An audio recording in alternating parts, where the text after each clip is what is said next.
વિદ્યાર્થી મિત્રો, મારી યુટ્યુબ ચેનલમાં તમારું સ્વાગત છે। આજે પરોક્ષ ખર્ચના હિસાબોની અંદર એક્ઝામ્પલ નંબર 9 પેજ 291ની અંદર જે દાખલો આવેલો છે તે ગુજરાત યુનિવર્સિટીમાં 1996 અને 2017માં પૂછાણો છે। ઉત્તર ગુજરાત યુનિવર્સિટીમાં એપ્રિલ 2006માં TYમાં પૂછાણેલો છે। દક્ષિણ ગુજરાત યુનિવર્સિટીમાં એપ્રિલ 2010માં ASYમાં પૂછાયેલો છે। સૌરાષ્ટ્ર યુનિવર્સિટી માર્ચ 2011 નવેમ્બર 2018માં SY BCOMમાં પૂછાયેલો છે। આમ આ દાખલો 6 વખત યુનિવર્સિટીમાં પૂછાયેલો છે અને કરે ભગવાન તો 7મી વખત SY BCOMમાં આ વખતે આવશે। બરાબર છે। આ દાખલો આમ તો ક્રમિક ફાળવણીનો છે। કહે છે કેમ ખબર પડે આપણને? કારણ કે આ જે છે પહેલો જે સેવા વિભાગ છે એ સેવા વિભાગ કેમાં પણ એને લાભ નથી મળતો, ઈમાંથી લાભ નથી મળતો। સીધા 558.80 આપણે ફાળવી દઈએ તો ઈને વિભાગે 588 આવે છે, બરાબર। પછી આપણે ઈના ફાળવીએ તો એના 3 વિભાગમાં જ પૂરા થઈ જાય છે, ડીને કોઈ ભાગ મળતો નથી। એટલે ડી સેવા વિભાગ અન્ય કોઈ વિભાગનો લાભ મેળવતો નથી, જ્યારે ઈ છે ને એ ડીનો લાભ મેળવે છે। જો ડીના ભાગમાં એને 588 મળે છે એટલે આ દાખલો બિન પારસ્પરિક છે, એકબીજાને પરસ્પર નથી। જો ડી અને ઈ બે એકબીજામાં ભાગ આપણે ઘણી વખત દાખલા કર્યા છે, એકબીજાના ભાગ આવતા વળી ભાગ ફાળવતા જઈ જીરો સુધી ના આવે, અંત સુધી ના થાય પૂરો ત્યાં સુધી આપણે ફાળવતા જઈએ, પારસ્પરિક કહેવાય। આ છે બિન પારસ્પરિક કહેવાય, એકબીજાના ભાગ લેતા નથી। જો આ 5880 સેવા વિભાગ છે, ઈને લાભ મળ્યો પણ ઈએ ડીને લાભ નથી આપ્યો, કારણ કે ઈના 3698 અહીંયા જ પૂરા થઈ જાય છે, બરાબર, એને કંઈ લાભ મળતો નથી। એટલે એ દાખલો બિન પારસ્પરિકતાનો છે એમ કહેવાય છે। અને જે લાભ મેળવતો ન હોય એ પહેલો ફાળવવો પડે, એટલે ડી નથી મેળવતો એટલે પહેલી ફાળવણી આપણે એની કરી છે અને પછી આપણે ઈની કરી છે। સમજાઈ ગયું મિત્રો? તો આ જે દાખલો છે એની અંદર તમને કુલ ખર્ચા બધા આપી દીધા છે દાખલાની અંદર।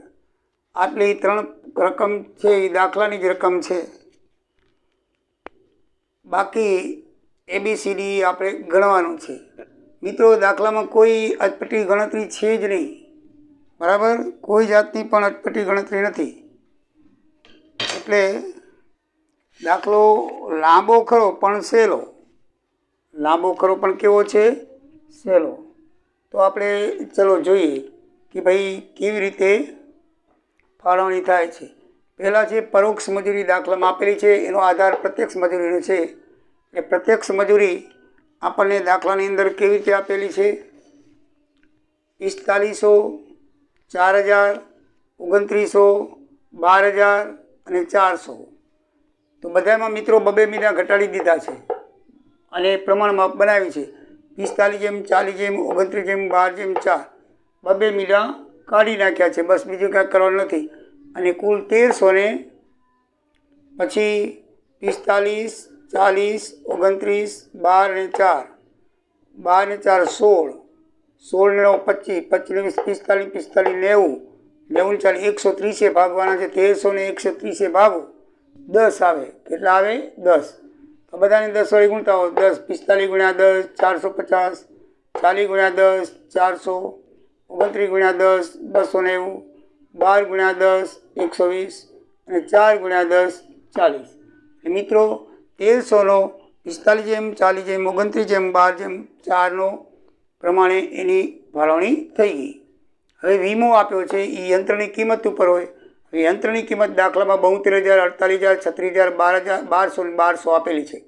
તો 1200 કોમન નીકળે છે મિત્રો, એટલે 12 છક 72 એટલે 12 60, 12 ચોખ્ખું 48 એટલે 40, 12 તેરી 36 એટલે 3 ને 12 એકું 12 ને 12 એકું 12, દરેક સંખ્યાને 12 વડે ભાગી યંત્રની, તો યંત્રની કિંમતનું પ્રમાણ આવે છે 60, 40, 30, 1, 1। તો 40 ને 60 130, 130 ને 132 થાય, તો 33 ને તમે 132 ભાગો તો કેટલા આવશે મિત્રો? 25. તો 25 છક 150 એટલે 1501 મિલું. 25 ચોખ્ખું 100, માથે 1 મિલું ચડાવ્યું 1000. 25 તેરી 75, માથે 1 મિલું ચડાવ્યો 350. અને 25 એકું 25, 25 એકું 25, 25 વડે ગુણવાના છે એટલે એની ફાળવણી મિત્રો થઈ ગઈ. કેન્ટીનનો ખર્ચ છે કામદારોની સંખ્યા ઉપર હોય. કામદારોની સંખ્યા આપણને દાખલામાં આપી દીધેલી છે, એ જ પ્રમાણ છે 5, 6, 4, 3, 2. જેમ છે એમને એમ લખવાનું છે એટલે એમાં કોઈ પ્રમાણ કરવાનું નથી. આ બેમાં કર્યું મીંડા કાઢીને, આને 1200 વડે ભાગીને. આને 6 ને 5, 11, 15 એટલે 20 ભાગવાના છે. આને 20 ભાગો એટલે 300 આવે. તો 350, 1500, 300 છક 1800, 300 ચોખ્ખું 1200, 300 તેરી 900, 300 દૂ 600. મિત્રો ફાળવણી થઈ ગઈ. એકદમ ઇઝી છે. વીજળીના પોઈન્ટ પણ દાખલામાં આપેલા છે એટલે એની કિંમત પણ આપણે કંઈ કાઢવાની છે જ નહીં. બરાબર ને? જેમ છે એમને એમ લખવાનું. 6 ને 5, 11, 4, 15, 18 ને 20. એને 20 ભાગો તો 100 આવે. બધાને 100 વડે ગુણો. 100 છક 600, 100 50, 500, 100 ચોખ્ખું 400, 100 તેરી 300, 100 દૂ 200. એટલે એની ફાળવણી થઈ ગઈ. ભાડું અને વેરા મિત્રો રોકેલી જગ્યાની પ્રમાણમાં છે. રોકેલી જગ્યા છે 600 ફૂટ, 400 ફૂટ, 500 ફૂટ, 300 ફૂટ, 200 ફૂટ. બધામાંથી 2 મીંડા કાઢી નાખો. 6:5:4:3:2. એકદમ ઇઝી છે. 6 ને 5, 11, 4, 15 ને 5, 20 ભાગો તો 20 દૂ 40, 20 50, 100, 250 આવે. 250 છક 1500, 250 50, 1000, 250 ચોખ્ખું 1250 ને 250 તેરી 750 અને 250 દૂ 500. ફાળવણી થઈ ગઈ. પછી છે કામદાર રાજ્ય વીમા યોજનાનો ફાળો પ્રત્યક્ષ મજૂરી પર છે. તો પ્રત્યક્ષ મજૂરી આપી છે 4500, 4000, 2900, 1200 ને 400. તો બધામાંથી 2 મીંડા મિત્રો કાઢી નાખ્યા છે. 45, 40, 29, 12, 4. એકદમ ઇઝી છે. 2 મીંડા કાઢી નાખો, કાંઈ કોમન આંકડા વડે ભાગો એટલે પ્રમાણ માપ નીકળી આવે. તો આનું માપ છે 60 ને 40, 100, 130, 130 ને 132. 132 ભાગશો એટલે 125 આવશે. તો 125 ગુણ્યા 60 7500, 125 ગુણ્યા 40 5000, 125 ગુણ્યા 30 3750, 125 ગુણ્યા 1 એટલે 125 ને 125 ગુણ્યા 1 એટલે 125. મિત્રો પાવર છે યંત્રના હોર્સ પાવર 6:4 હોર્સ પાવર. દાખલાની અંદર માપ આપી દીધેલું છે. બરાબર છે? 4:6:2 જ લખવાનું છે. 4:6:2 યંત્ર વિભાગની અંદર. તો 4 ને 6, 10 ને 12 વડે ભાગો. બરાબર છે? તો 12 વડે ભાગીએ તો 1500 આવશે. કેટલા આવશે? 1500. 750 આવે. 12 ચોખ્ખું 12 છક 12 7 84, 6 12 50 60, 750 આવશે. 750 ગુણ્યા 4 3000, 750 ગુણ્યા 6 4500 અને 750 ગુણ્યા 2 1500. બાકીના બેમાં કંઈ કરવાનું છે નહીં. મેનેજરનો પગાર મિત્રો એમાં આપી દીધેલો છે આ પ્રમાણમાં 5:4:3:1. તો 9 12 15, 9 ને 5 ને 4, 9 ને 12 14 ને 15, 18,015 ભાગો તો 15 એકા 15, 15 છક 30, 1600 આવે. 1600 ગુણ્યા 5 1200 આવે. 1200 ગુણ્યા 5 6000, 1200 ગુણ્યા 4 4800, 1200 ગુણ્યા 3 3600, 1200 ગુણ્યા 2 2400 અને 1200 ગુણ્યા 1 1200. અને ફક્ત સેવા વિભાગ માટે 1600 આપ્યો છે. તો સેવા વિભાગના 1200 ને 400 આપણે લખી નાખવાના છે. બાકી કંઈ કરવાનું છે નહીં. તો મિત્રો આ થઈ ગયું આપણે ખર્ચાઓનું ફાળવણી. હવે આપણે એનું ટોટલ મારીએ તો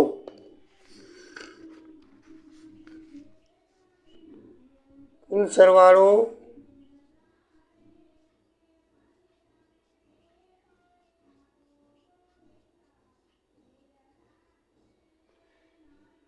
કુલનો આપેલો છે 63,350. 63,350. 22,275 એનો છે. 22,275. 19,200. 19,200. 12,885, 12,885, 5,880, 5,880 અને 3,110.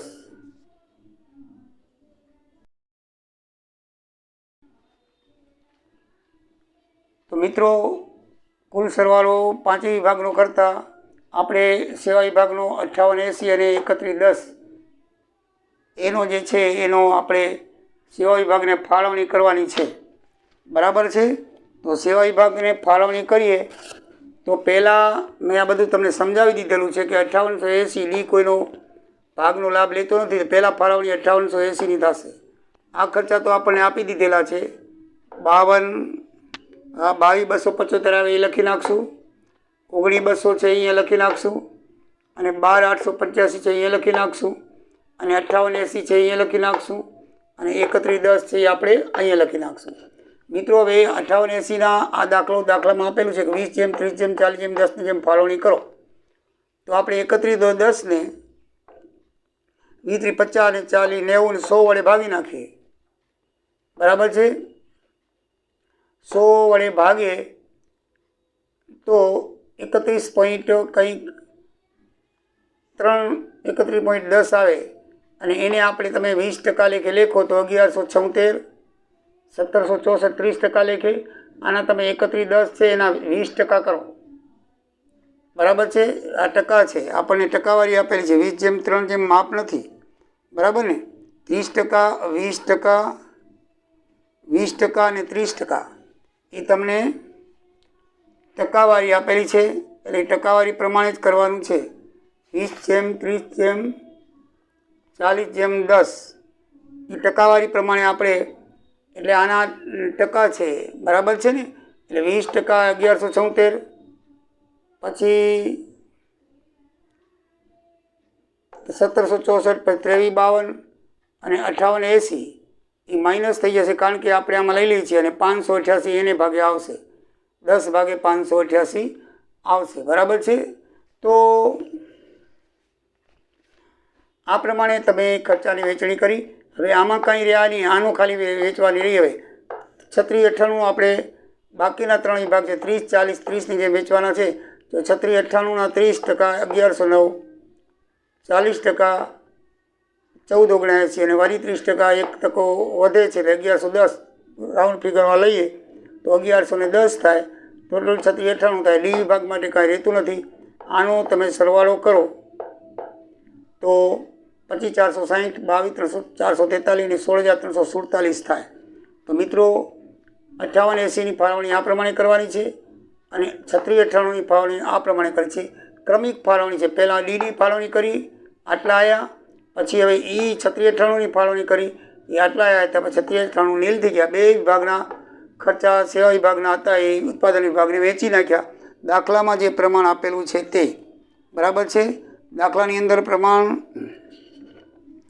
એમને આપી દીધેલા છે કે ડી વિભાગના 20%, 30%, 40% અને 10%, અને ઈ વિભાગના 30%, 40% અને 30%. અહીંયા જેમ માપ લખેલું છે એટલે મેં ભૂલથી જેમ લખ્યું છે. ઉદાહરણમાં પણ જેમ લખેલું છે, પણ હકીકતમાં શું છે? ટકા છે. શું છે? ટકા છે. તો એ ટકા પ્રમાણે તમારે ભાગ કરવાનો છે. અહીંયા ટકા કરી નાખું છું.